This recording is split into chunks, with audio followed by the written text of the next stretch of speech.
नमस्कार। मैं वीके शास्त्री अपने चैनल के माध्यम से आप सभी दर्शकों का बहुत बहुत स्वागत करता हूं। 8 अप्रैल 2024 को एक अत्यंत दुर्लभ महासंयोग बनने जा रहा है आपके जीवन में।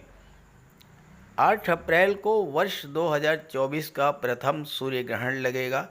ये ग्रहण मीन राशि में लगेगा और मीन राशि में 8 अप्रैल को सूर्य, शुक्र, राहु और चंद्रमा का त्रिग्रही योग, चतुर्ग्रही योग बनेगा। शनि मंगल कुंभ राशि में होंगे, गुरु बुध मेष राशि में होंगे। ये ऐसा दुर्लभ संयोग है जब कुंडली के मात्र 3 भाव में सभी ग्रहों का गोचर होगा और ऐसा दुर्लभ ग्रह गोचर देखने को मिलेगा 8 अप्रैल को। हालांकि 8 अप्रैल को ग्रहण दोष के कारण सूर्य पीड़ित रहेंगे, लेकिन जैसा मैंने अपने सूर्य ग्रहण के पिछले वीडियोस में आपको बताया है, ग्रहण समाप्त होने के बाद जब सूर्य पीड़ा से मुक्त होते हैं तो पूरे संसार को भी पीड़ा से मुक्ति का वरदान देते हैं। और इस बार तो स्थितियां और भी अनुकूल हैं, क्योंकि ग्रहण के ठीक 5 दिन बाद सूर्य राशि परिवर्तन करेंगे। राशि परिवर्तन करके अपनी उच्च की राशि में गोचर करेंगे अपने परम मित्र देवगुरु बृहस्पति के साथ। देखिए, ग्रहण चाहे किसी भी स्थान पर दिखाई पड़े या ना दिखाई पड़े, लेकिन ग्रहण का प्रभाव तो सभी राशियों पर पड़ता ही है, क्योंकि सूर्य के कारण ही पूरे संसार में जीवन है। सूर्य आत्मा है, तेज है, बल है, प्रकाश है। और जब सूर्य पीड़ित होते हैं तो समस्त चराचर जगत पीड़ित हो जाता है, और जब सूर्य पीड़ा से मुक्त होते हैं तो समस्त चराचर जगत पीड़ा से मुक्त हो जाता है। तो पहले संक्षिप्त चर्चा करेंगे सूर्य ग्रहण के समय कहाँ कहाँ पर सूर्य दिखाई पड़ेगा।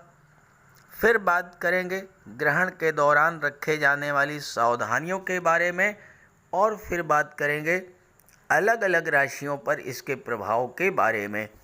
ये विश्लेषण आपकी चंद्र राशि के आधार पर किया जा रहा है, यानी चंद्रमा आपकी जन्म कुंडली में जिस राशि में गोचर कर रहे हैं वही आपकी चंद्र राशि होगी। आपकी जन्म कुंडली में चंद्रमा जिस राशि में गोचर कर रहे हैं वहाँ पर अगर 11 का अंक लिखा हुआ है तो आपकी कुंभ राशि होगी, और उसी के आधार पर आपको इस वीडियो को समझना है। वर्ष 2024 का पहला सूर्य ग्रहण 8 अप्रैल 2024 को भारतीय समय अनुसार रात्रि 9:13 पर शुरू होगा और प्रातः 2:22 पर समाप्त होगा। लगभग 5 घंटे 25 मिनट तक का ये सूर्य ग्रहण सबसे लंबा सूर्य ग्रहण होगा, और इस सूर्य ग्रहण पर कई दुर्लभ योग भी बनेंगे। ये सूर्य ग्रहण चैत्र मास अमावस्या तिथि मीन राशि में रेवती नक्षत्र में लगेगा। और महत्वपूर्ण बात यह है कि इस समय चंद्रमा भी मीन राशि में गोचर करेंगे। ये सूर्य ग्रहण अमेरिका, मैक्सिको, कनाडा, पश्चिम यूरोप, अटलांटिक, आर्कटिक क्षेत्र, मैक्सिको और इंग्लैंड के उत्तर पश्चिम क्षेत्र में दिखाई पड़ेगा। भारत में सूतक काल मान्य नहीं होगा, क्योंकि भारत में ये ग्रहण दिखाई नहीं पड़ेगा। जहाँ पर ये ग्रहण दिखाई पड़ेगा वहाँ पर ग्रहण से 12 घंटे पहले सूतक काल शुरू हो जाएगा। प्रातः 9:13 से सूतक काल प्रभावी होगा। ज्योतिषीय मान्यता ये है कि सूर्य ग्रहण के दौरान सूर्य जब पीड़ित होते हैं तो उनके शुभ फलों में कमी आ जाती है, इसलिए विशेष सावधानी बरतनी चाहिए और उपाय भी करते रहना चाहिए। ग्रहण के दौरान सोना नहीं चाहिए और गायत्री मंत्र और आदित्य हृदय स्तोत्र का पाठ करते रहना चाहिए। सूर्य ग्रहण के पहले और बाद में स्नान जरूर करें। भोजन सूर्य ग्रहण के पहले ही बना लें और उसमें तुलसी का पत्ता डाल करके रख दें। गर्भवती माताओं को विशेष सावधानी बरतनी चाहिए ग्रहण के दौरान। ग्रहण के दौरान नुकीली और धारदार वस्तुओं से दूरी बना करके रखें।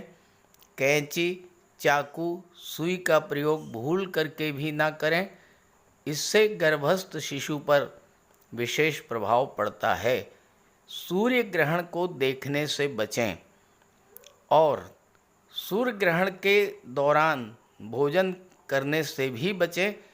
अगर गर्भवती माताएं हैं, बालक हैं, वृद्ध हैं, इनको भोजन करना ही है तो उस भोजन का प्रयोग करें जिसमें पहले से तुलसी के पत्ते पड़े हुए हों।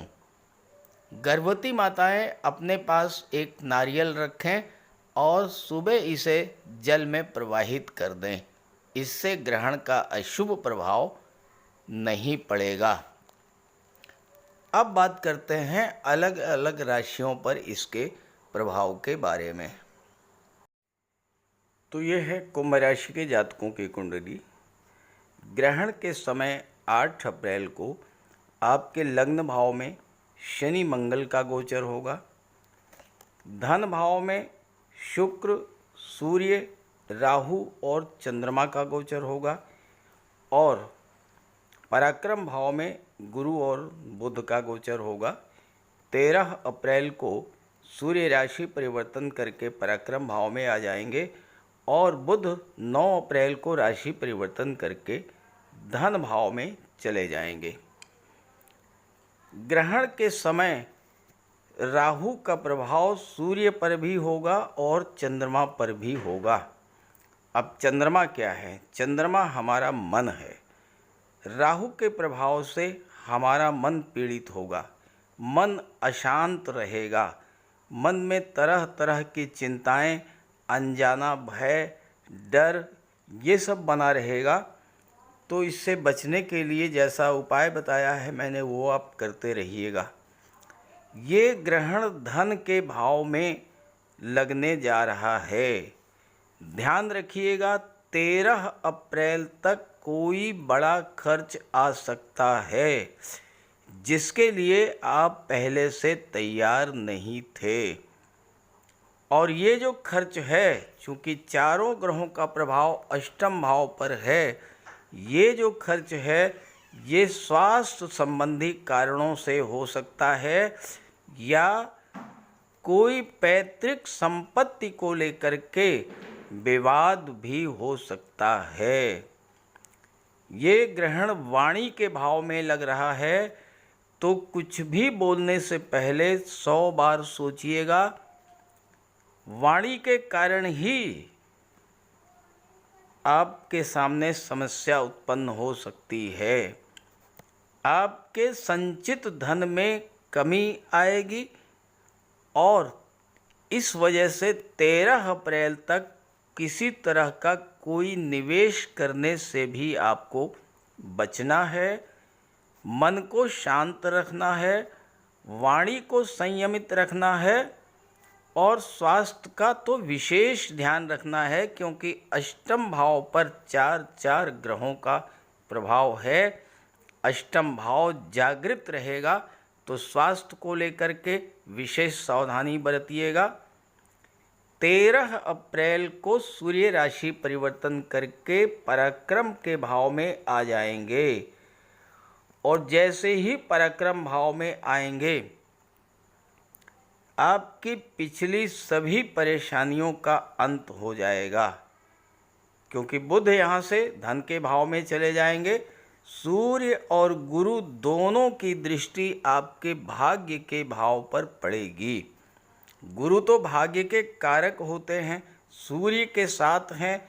सूर्य अपनी उच्च की राशि में है, अत्यंत बलवान स्थिति में है दोनों ही ग्रह, तो भाग्य को चमका देंगे। और जब भाग्य चमक गया तो फिर आप मिट्टी को भी उठाएंगे तो वो सोना बन जाएगी। कहने का अर्थ ये है कि 13 अप्रैल से लेकर के 14 मई तक पूरे एक माह सूर्य गुरु दोनों एक साथ गोचर करेंगे। पराक्रम के भाव में भाग्य भाव पर दृष्टि पड़ेगी, आपके काम बनते चले जाएंगे। अभी तक पिछले एक माह से सूर्य दूसरे भाव में थे, अष्टम भाव पर दृष्टि डाल रहे थे। आपके जीवन में तरह तरह की समस्याएं, प्रॉपर्टी को लेकर के विवाद, स्वास्थ्य संबंधी समस्याएं, धन का संचय न हो पाना, धन खर्च होते चला जाना, पर प्रशासनिक अधिकारियों का सहयोग न मिलना, गवर्नमेंट का सहयोग न मिलना, गवर्नमेंट के पास धन का आपका धन रुक जाना, इस तरह की तमाम समस्याएं जो आपके सामने आई थीं, वो समस्याएं आपकी समाप्त होंगी। कार्यों में जो रुकावट, जो बाधा आई थी, वो दूर होगी।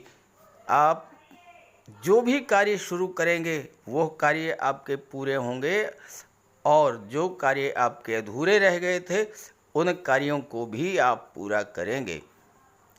सप्तम के स्वामी हैं सूर्य, भाग्य भाव पर दृष्टि डाल रहे हैं। बिजनेसमैन के लिए ये समय बहुत अच्छा रहेगा। और सुख भाव के स्वामी शुक्र हैं।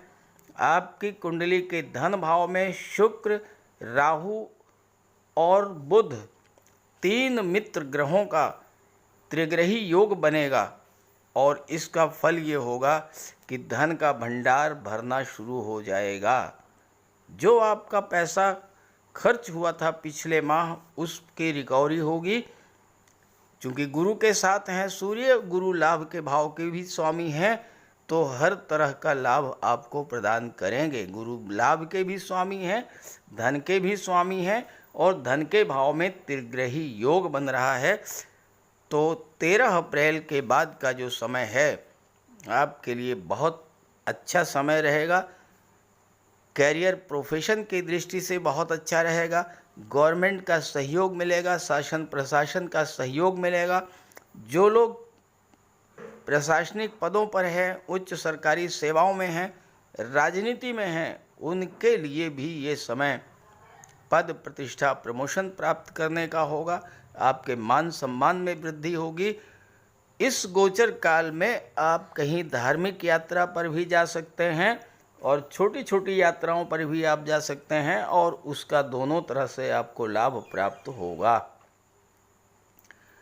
13 अप्रैल तक 5 दिन आपको विशेष सावधान रहना है, और इसके बाद का समय आपके लिए बहुत अच्छा है। इस गोचर का लाभ उठाइएगा, और ये वीडियो अपने साथियों, अपने मित्रों को भी ज़रूर शेयर कीजिएगा।